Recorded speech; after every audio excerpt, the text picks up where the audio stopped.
এটা করার আগে চিন্তা করা নাই? ব্লিচিং ফিচিং দেওয়া আছে, ইয়ে দেওয়া আছে, সব বলে নাই না। আমাদের বললে বন্ধ করে দিতাম। আমরা কাজ হচ্ছি। আজ 12 নম্বর ওয়ার্ডে কর্পোরেশনের মেয়র গৌতম দেব আসছেন 12 নম্বর ওয়ার্ডে। তার জন্য তড়িঘড়ি নোংরা পরিষ্কার করা হচ্ছে, নোংরা পরিষ্কার করা হচ্ছে, কারণ মেয়র আসবে বলে।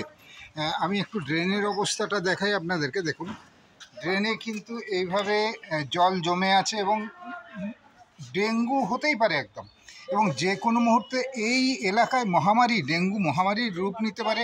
আপনি দেখুন, গত 4 মাস যাবৎ ড্রেনের কিন্তু এই অবস্থা। গত 4 মাস যাবৎ কিন্তু ড্রেনের এই অবস্থা। জল কিন্তু জমে থাকছে প্রতিটা দিন, প্রচুর জল জমে থাকছে এবং ডেঙ্গু হতে পারে। যে ডেঙ্গু নিয়ে যেখানে এত সচেতনতা, সেখানে কিন্তু এই জমা জলে ডেঙ্গু হতে পারে এবং এই এলাকাতে কিন্তু মহামারীর রূপ নিতেই পারে। আজকে এখানে গৌতম দেব আসবেন।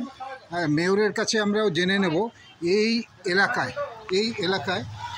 আপনারা দেখতে পাচ্ছেন আজকে কিন্তু তড়িঘড়ি পরিষ্কার করা হচ্ছে এই এলাকা। News UAP Siliguri.